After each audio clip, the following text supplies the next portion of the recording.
Right. So, since we've been here with all this COVID thing, it's our first year in business. We've been in business a year and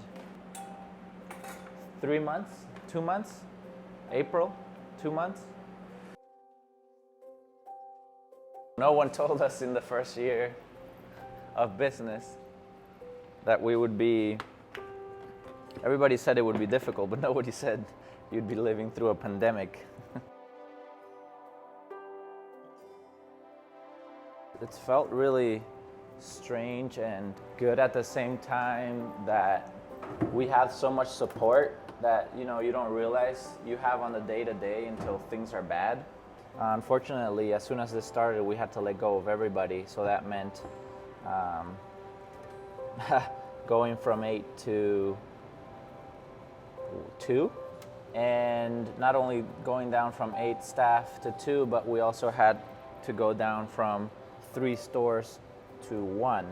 So, there's been a lot of emotion, realistically a lot of emotion going on. It's just been a strange feeling, feeling like you've worked so hard for so much and then in one day you lose everything. And then I also had to make a decision with my family and decide what was best for us as a whole, and they had to go to Florida, so they've been away for almost 3 months now. All around, a lot of sacrifice that you never expected. But what I really believe about all of this is, at the beginning I almost quit. I almost said, you know what, let's close down through this pandemic and just wait it out, because that's what we need to do. And just people coming in here and I don't know, it's like people still need us.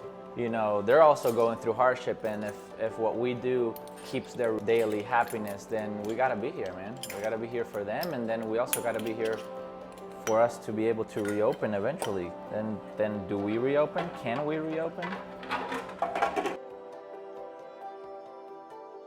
There always comes good from all of this. I really strongly believe that, we're gonna come out of this stronger. We're going to come out of this reinvented with new ideas and new ways and paths that our business is going to go to now. Your loved ones love you, but sometimes they're not the most supportive. So it's been eye-opening to see that there's strangers out there that will support you regardless, and they're happy to. That was really unexpected for me.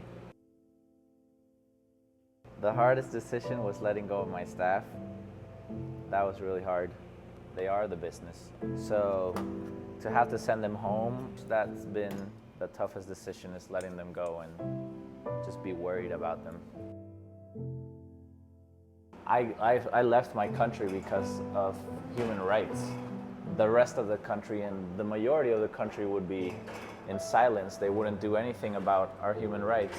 It's hard through all of this, and I feel like I'm back home. This is my new home finally after 17 years, and we come for prosperity and all the good things that we come to America for, right?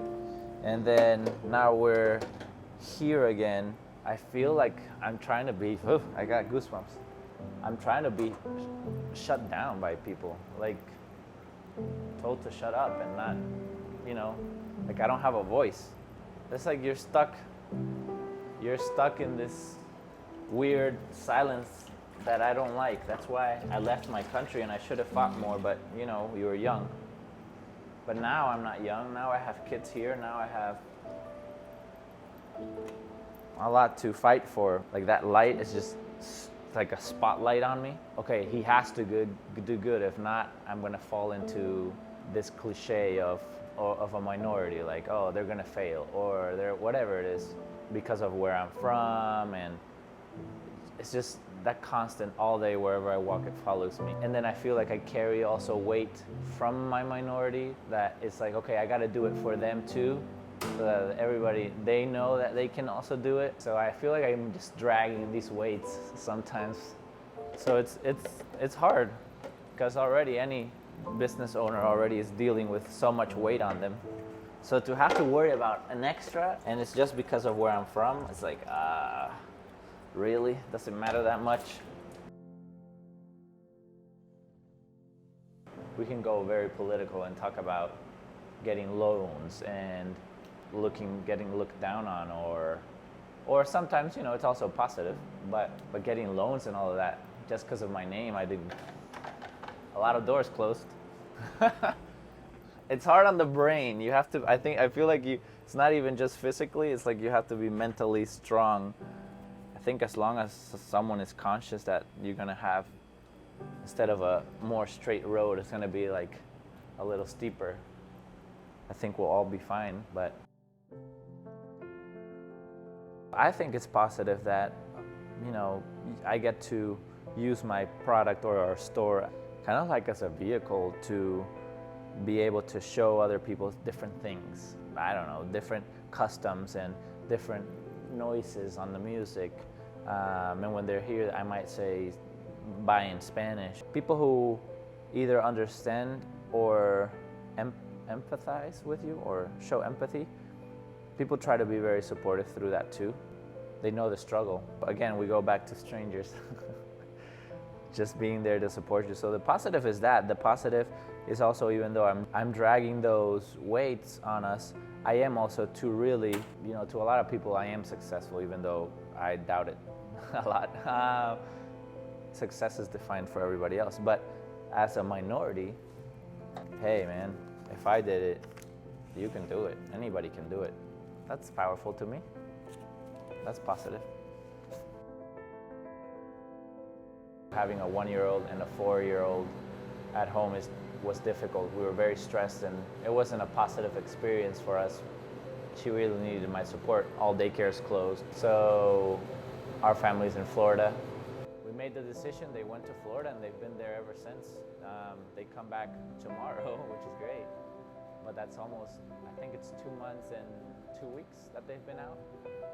Being alone has been hard, and being alone for her has been even harder because she's with 2 kids in a strange family because it's with my family. It's just been an interesting journey, definitely.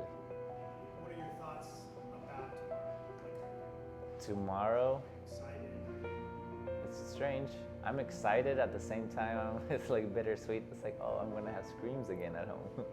No, there's nothing like my girls. I have 3 girls. No, I need them. I need them back for our stability, for my headspace, for her stability, for the kids' stability. So I'm excited, man. Definitely excited for them to be running around the house. My 1-year-old learned to walk over there. She learned to say her first words over there. My other one learned to swim over there. It's like so many things I haven't been a part of. So I'm glad to have him back and stop missing all those things that we always want to be a part of. What people don't understand as customers or as, you know, people not in here, and that goes for any business. Business has been bad. People think that it's just as easy as opening and closing the door. It's not. Not to rehire people back, it's not as easy. People have moved on, or people are on unemployment, or people have moved. I have people that are in another state because they're young and they can't be on campus. Our sales dropped 75% day following day. And that's extended for a month. And then things start to pick up a little more. People think, oh, but you're open, and that means you're doing great. It's like, no, not only are we still doing bad, but then we also have to play catch up for a whole month of horrible. Now we're here where we're at, where we're not open yet fully, but our busy now is our normal before. So even ourselves, we feel like, oh man, this is a lot of work. But it's what we would do every other day. Every day in the past. We've gotten comfortable in the not busy. And then when you're busy, you think it's too much. When it's not, it's actually the same. And it's realistically not even, because you still have a month to catch up for. This year of business for any small business is, in my eyes, gone. It doesn't exist because We have too much catch up to do. I share the street with a lot of people like me. If you have your local businesses, just support them. Don't go to the chains. Respect to them as well. But support local, man, because we're the ones struggling. They got their cash flows down to the T. We don't. We're figuring it out. We are struggling. We are without families like me, and I'm sure there's many more that don't see their families. I'm not a special case. Support local, and that's going to support Chattanooga at the end of the day. Hola a todos, mi nombre es Luis Contreras, yo soy de Venezuela y estoy aquí con The Local Juicery and Kitchen en Chattanooga. Visítennos.